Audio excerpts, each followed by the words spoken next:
Quel statut juridique pour une entreprise ? Le statut juridique d'une entreprise détermine les règles de fonctionnement ainsi que les droits et les obligations de personnes qui la composent. Lorsqu'un entrepreneur décide de lancer son activité, il doit définir quel sera le statut le plus adapté à son projet. Prenons par exemple un développeur web qui souhaite vendre des applications mobiles.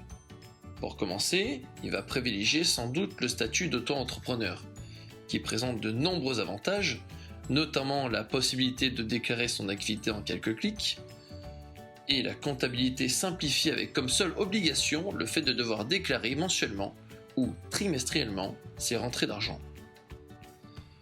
Cependant, le chiffre d'affaires d'un auto-entrepreneur ne doit pas dépasser 82 200 € hors taxes pour les activités d'achat et de revente et 32 900 € hors taxes pour les prestations de services.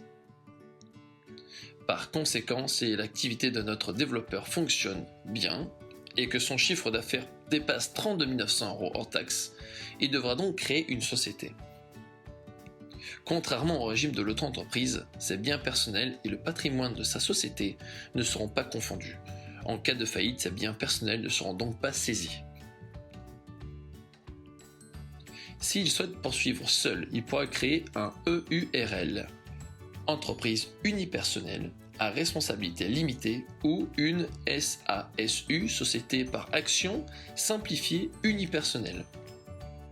S'il veut en revanche s'associer à une ou plusieurs personnes, il pourra créer une SARL, société à responsabilité limitée, ou une SAS, société par action simplifiée.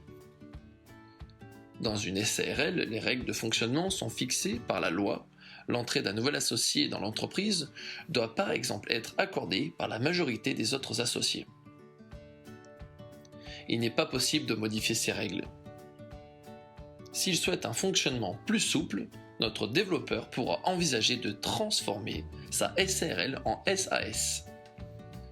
Ce statut présente également l'avantage de faciliter l'entrée d'investisseurs extérieurs dans l'entreprise, ce qui peut être intéressant pour notre entrepreneur, par exemple, s'il a besoin de fonds pour développer son activité à l'étranger.